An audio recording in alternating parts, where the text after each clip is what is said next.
समझ में आ गया। आगे हम लोग जीएसटी समझेंगे। देखिए, जीएसटी के बारे में समझने का दो तरीका है। सबसे पहला, आपको दो भागों में बांटना है। जीएसटी का मतलब सबसे पहले एग्जाम में क्वेश्चन क्या पूछता है उसके लिए एक अलग कैटेगरी, और जीएसटी समझने का एक अलग कैटेगरी। ठीक है, तो हम टोटल हम देखिए पूरा जीएसटी को हम 9 भागों में बांट दिए, टोटल 9 भागों में। ठीक है, 9 भागों में बांटने की वजह से जीएसटी में कोई प्रॉब्लम नहीं आएगा। एग्जाम में क्वेश्चन भी हल हो जाएगा, और आपके ऊपर जो भी जीएसटी टाइप का सवाल आता है, कन्फ्यूजन रहते हैं, वो भी दूर हो जाएगा। सबसे पहले हम जीएसटी का मतलब समझते हैं। जीएसटी का मतलब होता है गुड्स एंड सर्विस टैक्स, मतलब सामानों में जीएसटी लगना, सामानों में टैक्स लगने का मतलब होता है जीएसटी। ठीक है, अब जीएसटी का मेन थीम था क्या पता है? एक देश में एक ही टैक्स होना चाहिए, लेकिन ऐसा हकीकत में हुआ नहीं। पता है क्यों? टैक्सेशन में पढ़ाएंगे कभी। टैक्स को दो भागों में बांटा गया है। एक होता है एक होता है डायरेक्ट टैक्स, एक होता है इनडायरेक्ट टैक्स। डायरेक्ट टैक्स, इधर देखिए, डायरेक्ट टैक्स मतलब होता है कि सरकार डायरेक्टली आपके आपके आपके ऊपर टैक्स लगा के आपको टैक्स ले ली, डायरेक्ट आपके पास से, कस्टमर से या दुकानदार से टैक्स वसूलेगा, उसको डायरेक्ट टैक्स। और इनडायरेक्ट टैक्स का मतलब होता है कहीं ना कहीं घुमा भी जाएगा, आपको समझ में भी नहीं आएगा, और कब आपका टैक्स वसूला गया आपको पता ही नहीं चलेगा। उसी को कहा जाता है इनडायरेक्ट टैक्स। मतलब आपको समझ में नहीं आएगा कहाँ से टैक्स ले लिया। आप डायरेक्ट टैक्स का मतलब थोड़ा सा व्यू दे देते हैं। जैसा कि आप इनकम टैक्स सुने होंगे, प्रॉपर्टी टैक्स सुने होंगे, और गिफ्ट टैक्स सुने होंगे। कोई अगर गिफ्ट देता है, कोई किसी डेयरी मिल्क टाइप का गिफ्ट नहीं, अगर कहीं पे अगर कोई बड़ा फंक्शन होता है, जन्मदिन, और कोई आईफोन, टीवी, फ्रिज, ये इस टाइप का महंगा चीज़ अगर देता है, 1 लाख 1.5 लाख इस टाइप का, 30,000 से ऊपर अगर कोई भी गिफ्ट देता है तो उसके लिए गिफ्ट टैक्स लगता है। ठीक है, तो एक अलग चीज़ हुआ। डायरेक्ट टैक्स इनडायरेक्ट टैक्स का इतिहास अलग होता है। ठीक है, इनकम टैक्स सुने होंगे, कभी कभी इनकम टैक्स ऑफिसर बड़े बड़े अरबोपति के ऊपर रेड मारते हैं, सीबीआई मारता है, तो इनकम टैक्स ऑफिसर आते हैं। ठीक है, वो एक अलग मैटर है। इनकम टैक्स पता है आप लोगों को। और एक चीज़ वो होता है प्रॉपर्टी टैक्स। प्रॉपर्टी टैक्स मतलब होता है जैसे कि कभी वेस्ट बंगाल में किसी के ऊपर ईडी ने छापा मार दिया, मतलब प्रॉपर्टी मार दिया।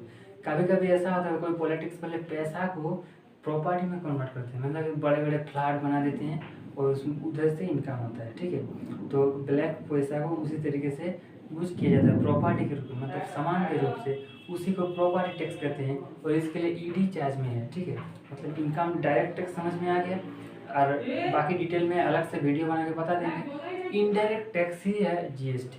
ठीक है, 17 टाइप का इनडायरेक्ट टैक्स है, जैसा कि कस्टम ड्यूटी, विदेश से कोई भी सामान देश में आएगा तो टैक्स देना पड़ेगा।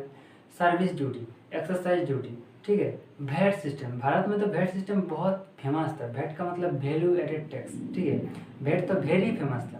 तो जितने 17 टाइप, ऐसा करके 1 2 3 4 करके 17 टाइप का टैक्स हुआ करता था, इनडायरेक्ट टैक्स, उन सभी को समूहों को बोला हम लोग जानते हैं जीएसटी के नाम से। और सरकार है, और सबसे पहले जीएसटी कहाँ पे लगा था? फ्रांस में 1954, शायद 1954 होगा शायद। ठीक है, तो आगे हम लोग इस सब के बारे में बात भी करेंगे। तो जीएसटी में मेन व्यू समझ में आ गया, इनडायरेक्ट टैक्स ही होता है कहीं ना कहीं जीएसटी।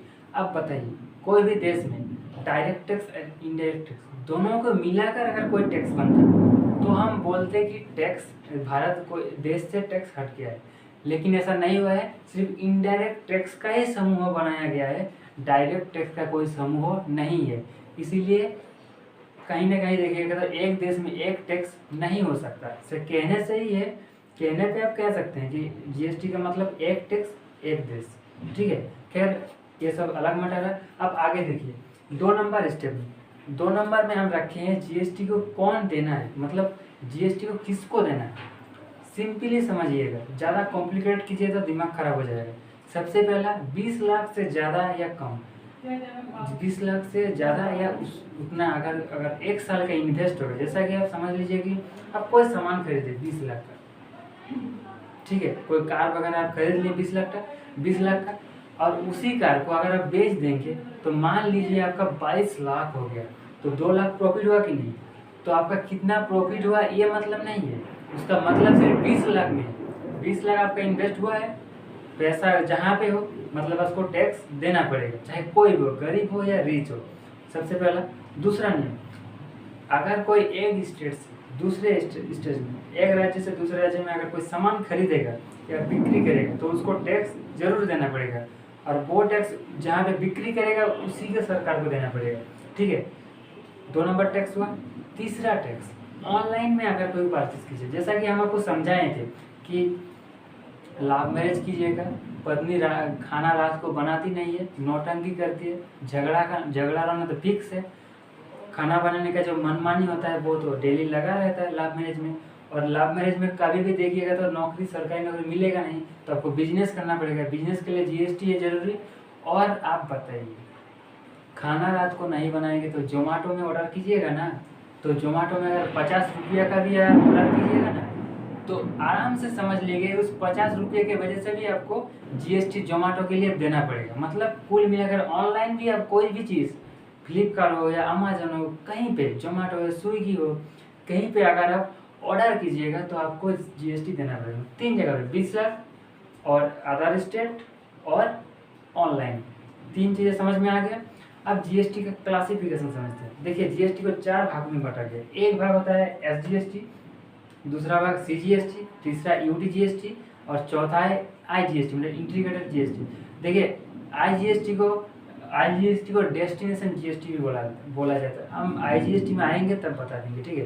तो जीएसटी में सबसे बड़ा प्रॉब्लम यहीं पे था, लोगों को लगता था कि हमें चारों जीएसटी देना पड़ेगा, आईजीएसटी भी और एसजीएसटी भी, यूटीजीएसटी भी और जितने सारे जीएसटी है, एसएससी, एससी, आई और यूटी, चारों जीएसटी देना पड़ेगा, ऐसा लगता था उन लोग को उस टाइम। जब 2017 में जीएसटी लागू होता था, उस टाइम समझाते दिमाग खराब होता था।